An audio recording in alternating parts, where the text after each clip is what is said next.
Prepare yourself, boy. Yes, sir.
Every time, right?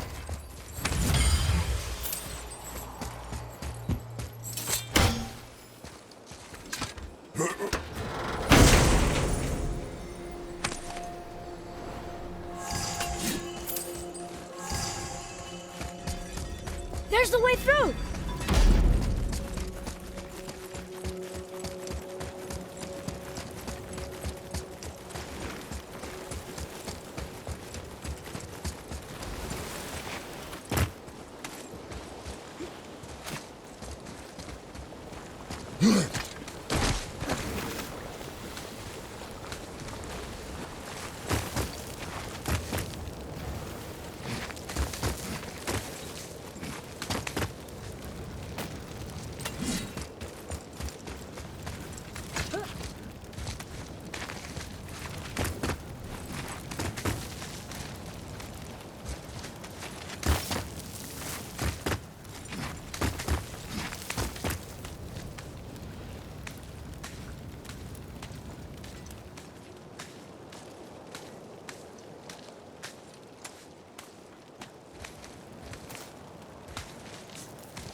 Oh boy.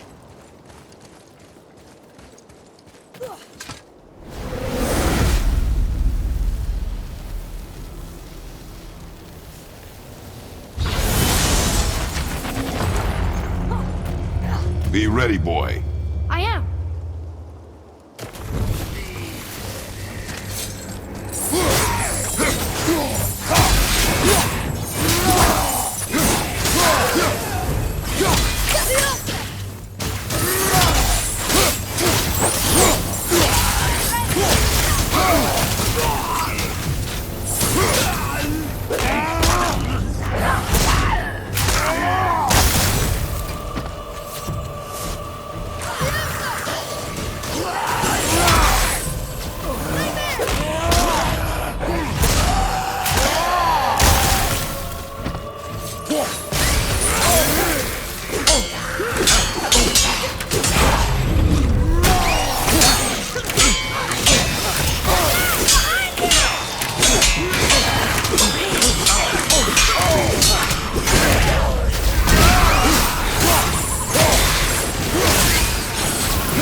Left side!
One behind you!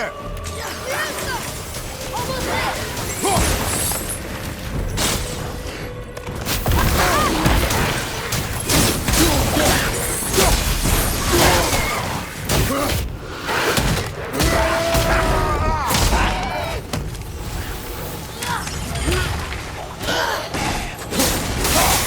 On your left! Watch your back!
Let's get to it.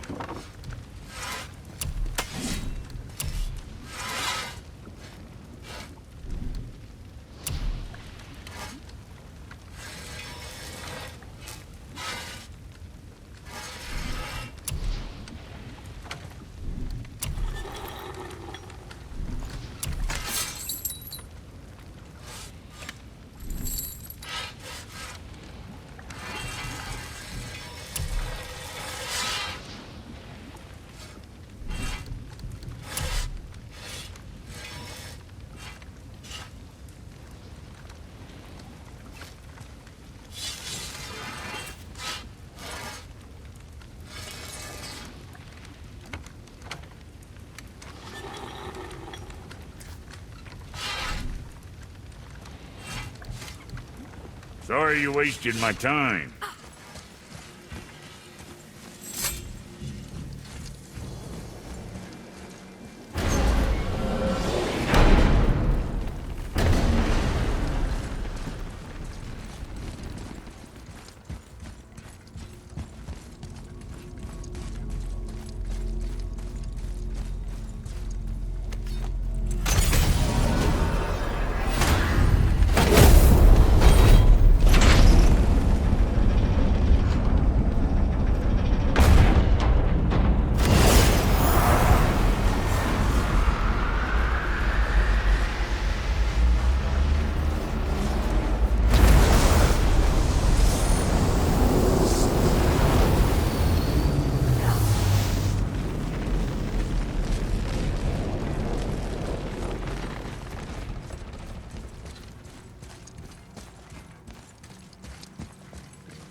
If you're thinking about hurling us all into the void, I hope you're quite sure. Wasn't it your idea? Find our own path, right? Bollocks.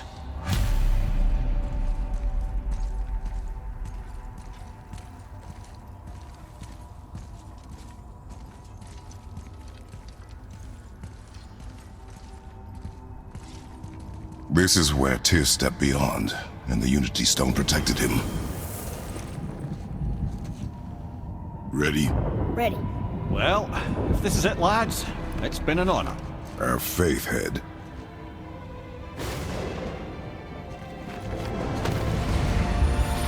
This is incredible!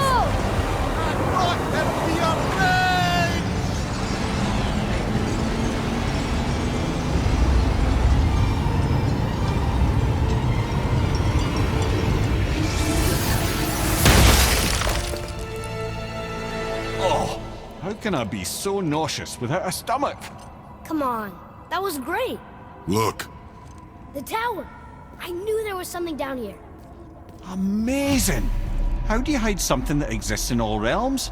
Cast it out of any realm to the space between. Clever old Tyr.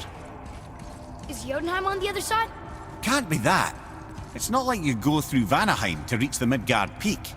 But how do we use it? I'd suggest we look inside, but stay alert. Tyr's little challenges are never as simple as they appear. I have noticed.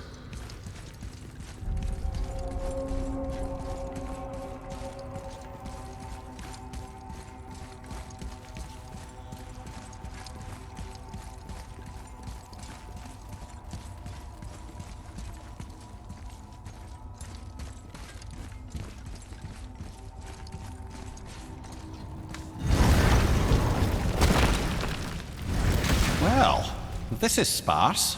The pedestal.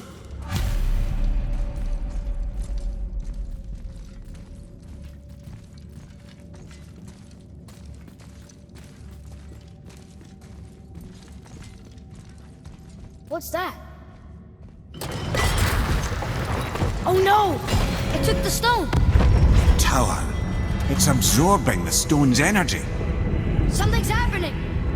Is it moving? It's moving! It knows what to do. The stone served its purpose. We're fulfilling Tyr's spell. What happens now? No idea, brother. But after that fall, I'm sure we're past the worst of it. Smells like Nephil. No, this is considerably worse.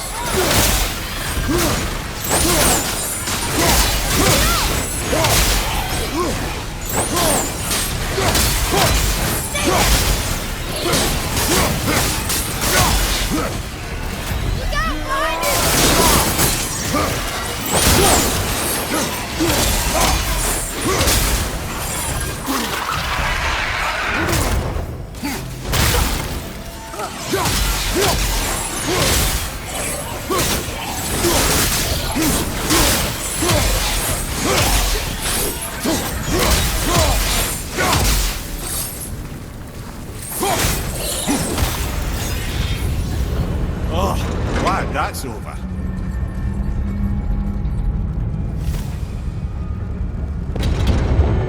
Now, where are we? Oh, looks like Alphon. Here we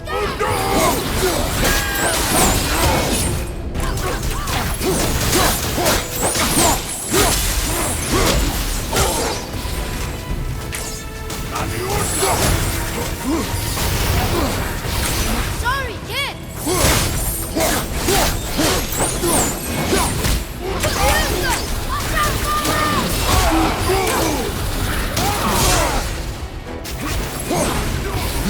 Right side, brother! Sorry, not ready!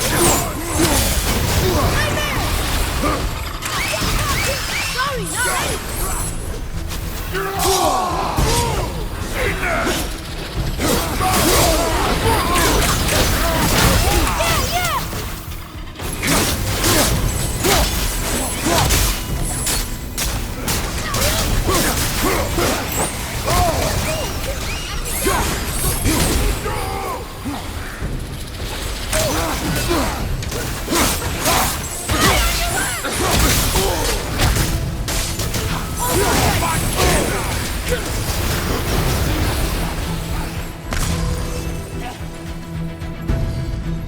I'm ready!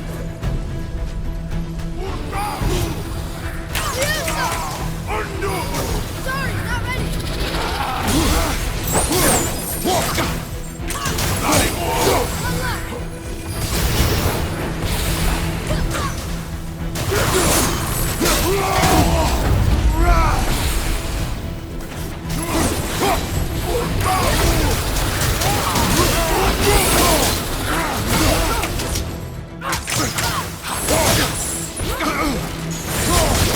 Fire! Incoming!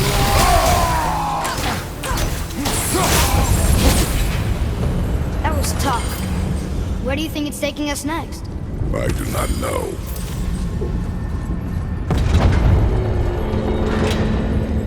Oh no! We're back in hell?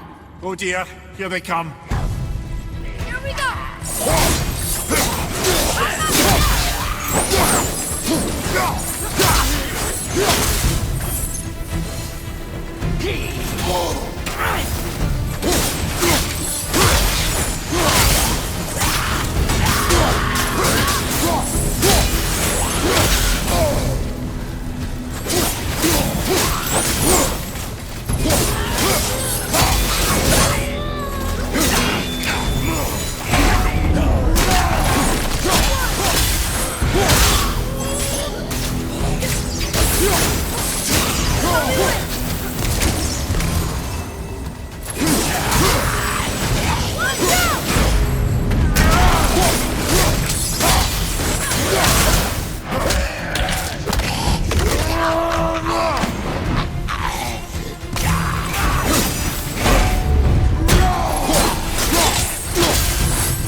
Surely that's enough of that.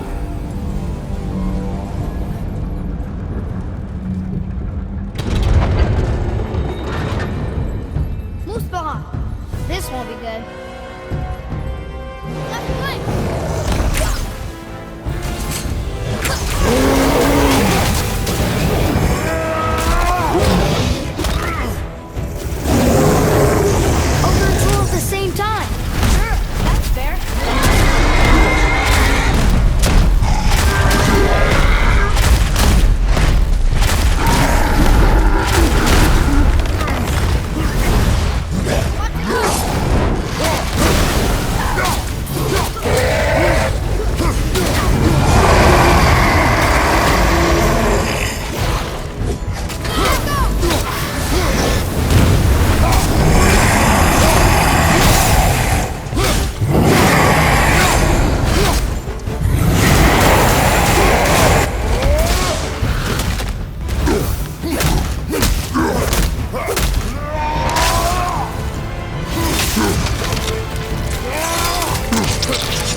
You stopped.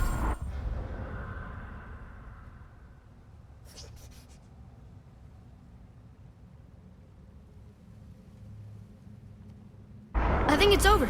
Aye. But where are we?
Look!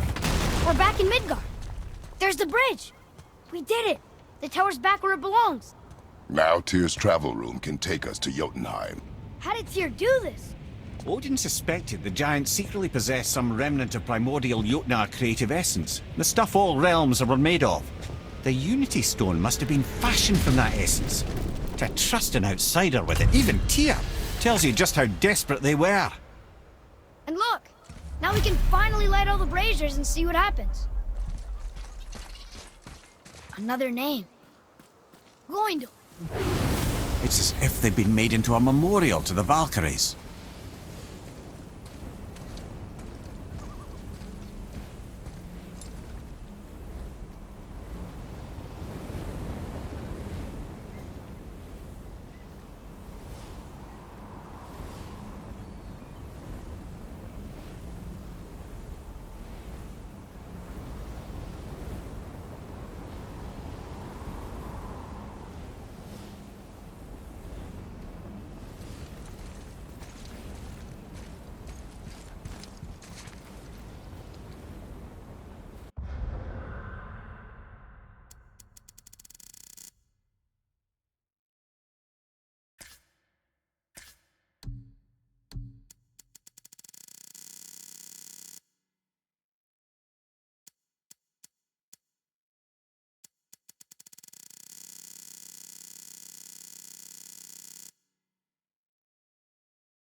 Mimir, I still don't get why you ever wanted to work for Odin.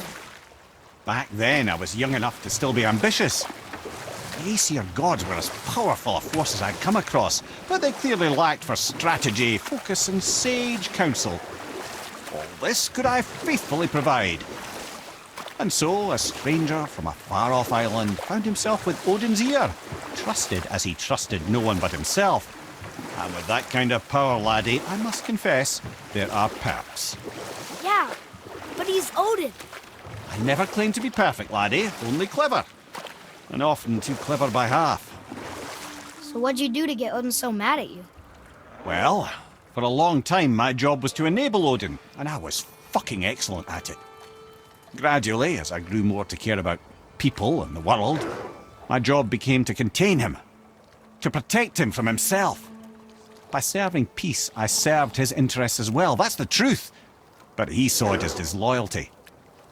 No longer trusting my motives, but not wishing to part with my brain or tongue, he bound me to a tree and adopted a new pastime of casual torture.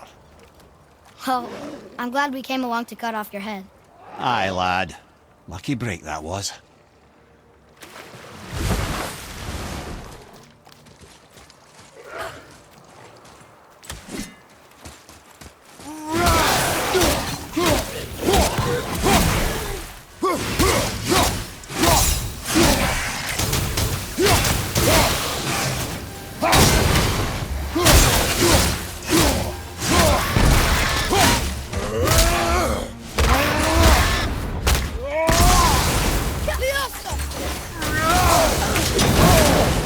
Felt that one, brother.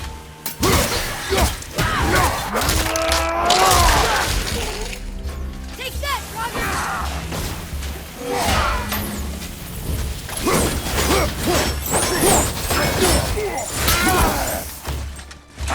out!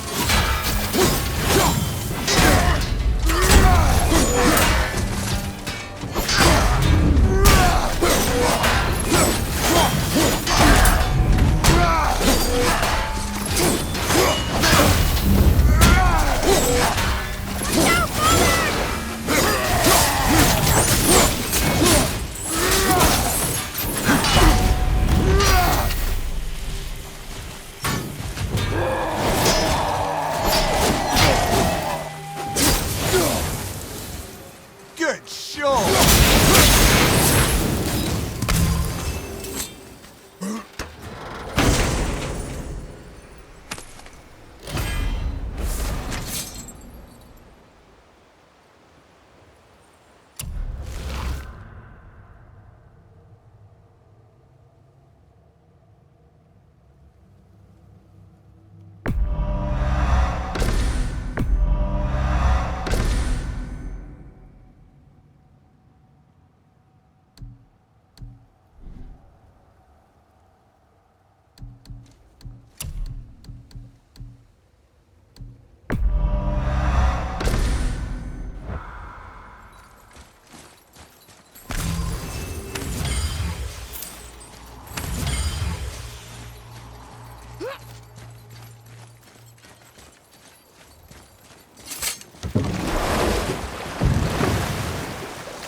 You're familiar with the tale of Skoll and Hoti, bringers of day and night?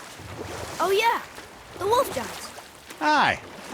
They were born of the arch-wolf Hrothwitnir, a great nemesis of the Aesir gods.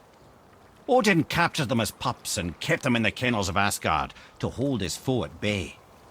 But when the sun and moon grew mutinous and stood still, Odin put Skoll and Hoti to use. With his ancient magics, he cast the wolves to the heavens, and they began their chase. And long shall they chase, but not endlessly. For it is foretold that someday Skoll and Hoti will catch and devour their prey. And that day shall be Ragnarok, the twilight of the gods. But Ragnarok is supposed to be Odin's doom, isn't it? Why would he set the wolves loose if it fulfills the prophecy? Precisely the question, lad. It's always about control.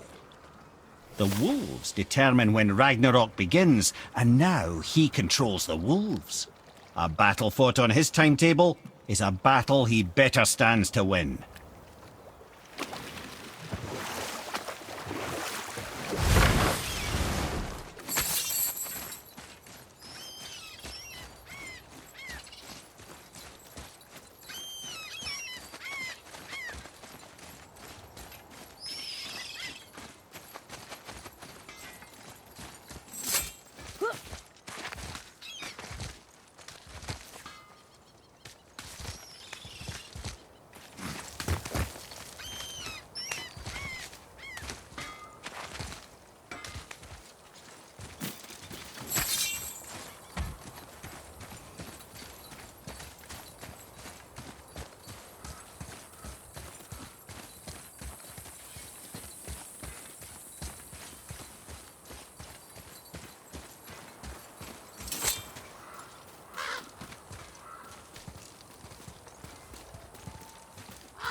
The tower ate the Unity Stone, didn't it? I wanted to fly again. Yes, that's a terrible pity.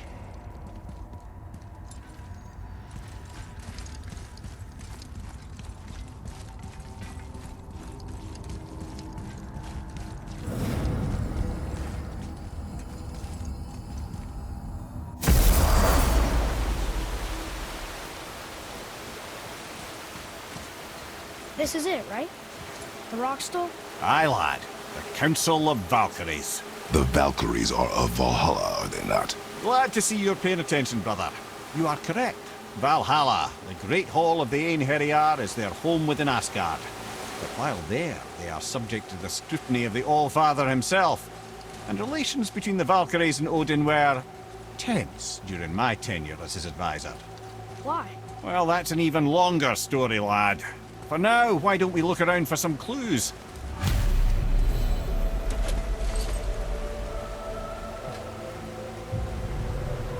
Whoa, you're back. Come here. Who is she? Gunnar, Mistress of War. After any conflict, big or small, she would be first on the scene, sussing out the worthy spirits for a free trip to Valhalla. A gruesome task, but she took great pride in it. Any conflict.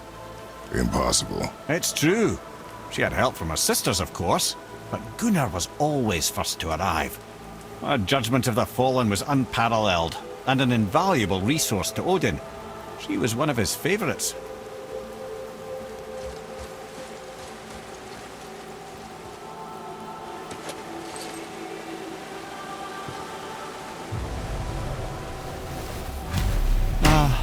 Gondul. Beautiful Gondul. And? Huh? That's it? Beautiful Gondul? No story or anything? Oh, sorry, lad. The sight of Gondul always took my breath away. Gondul had a silver tongue, a sharp wit, and struck a figure so stunning it literally drove men insane. Odin forbid her from setting foot in Midgard after a time, as insanity is not a welcome trait in Valhalla.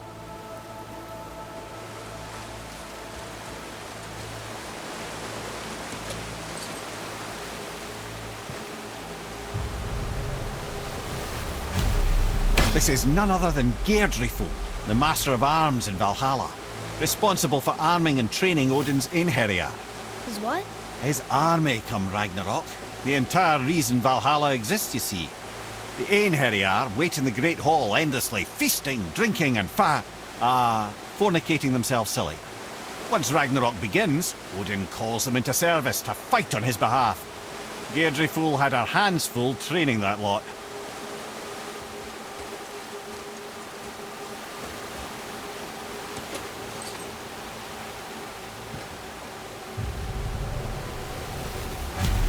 This, my friends, is Kara. Now, Valkyries are volatile by nature, but Kara, the lass is wild storm personified. A wild storm. Aye, calm and collected. Then the air would shift and the fury of her storm would unleash. 'Twas beautiful in a way, assuming you could find proper shelter. Her tears would cleanse the blood-soaked battlefields.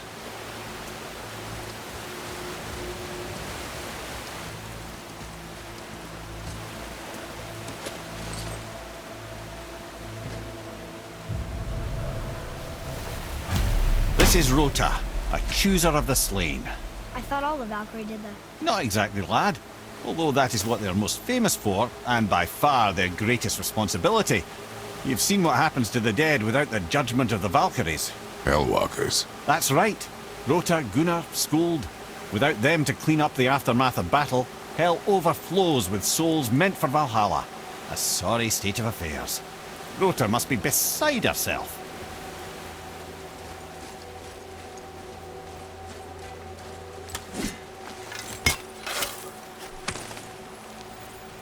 Got it!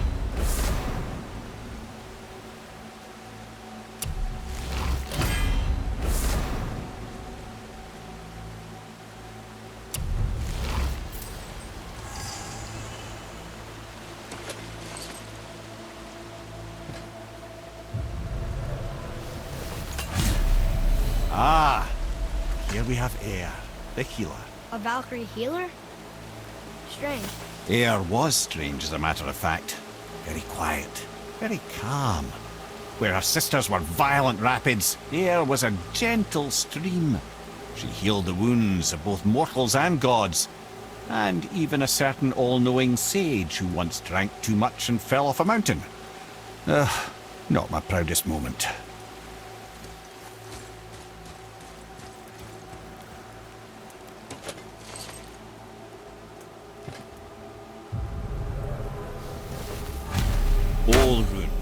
once the daughter of a powerful chieftain. She fell defending him during a Reaver attack. Olrun was escorted to Valhalla, where she chose to devote her afterlife to the pursuit of knowledge above all else. Quite unusual behaviour amongst the constant drinking and feasting of her fellow Valhallian denizens. How'd she end up a Valkyrie? Odin. He saw a kindred spirit in Olrun's single-minded pursuit of knowledge. He appointed her as the Valkyrie's resident historian.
Found it!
Thank you, by the way, For what? for saving me. I know I screwed things up before Baldur grabbed me. You did. But you are my son.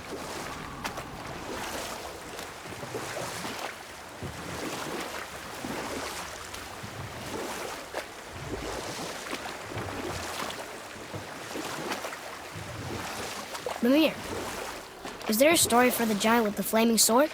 Stuart the Brave? Of course. We've spoken so much of frost giants. It's about time we instead met the most fiery giant of all.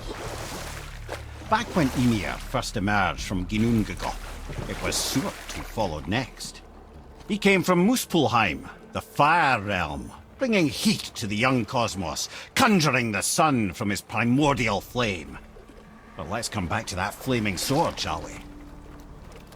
Stuart the Brave forged his sword of flame for one purpose alone: to burn down Asgard when Ragnarok comes at last.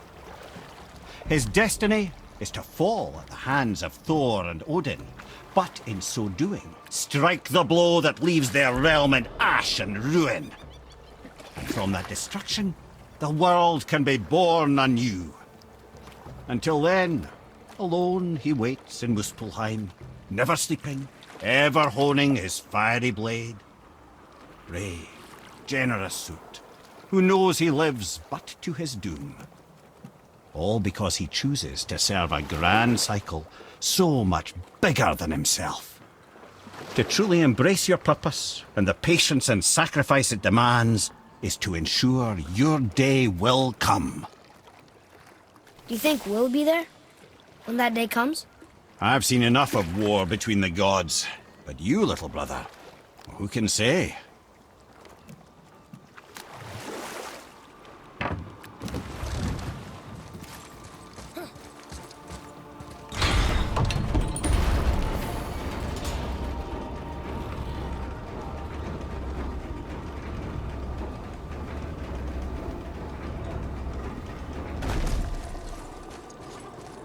Another name.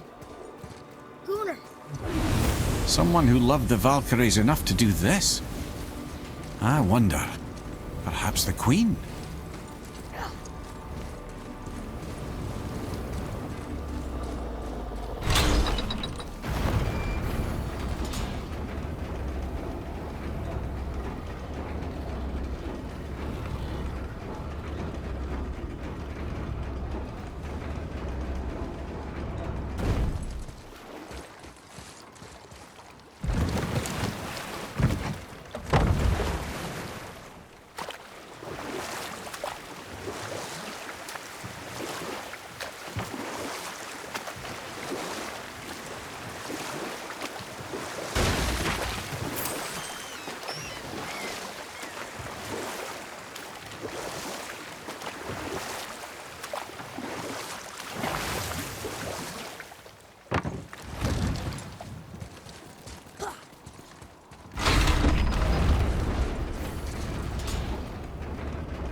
Another name.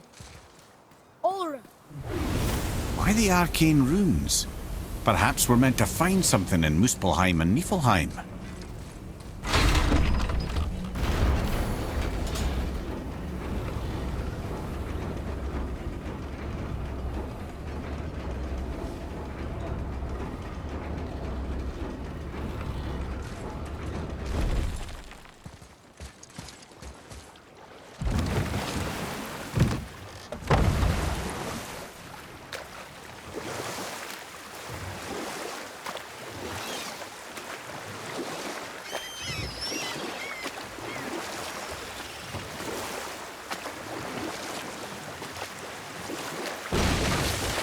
If I'm not mistaken, we've yet to discuss the tale of the giant Bergelmir.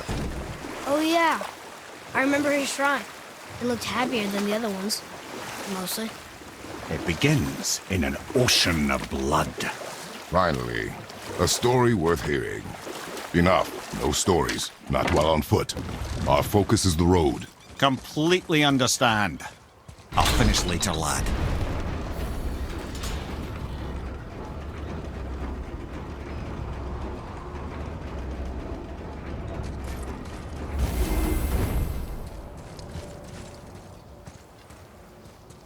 Another name.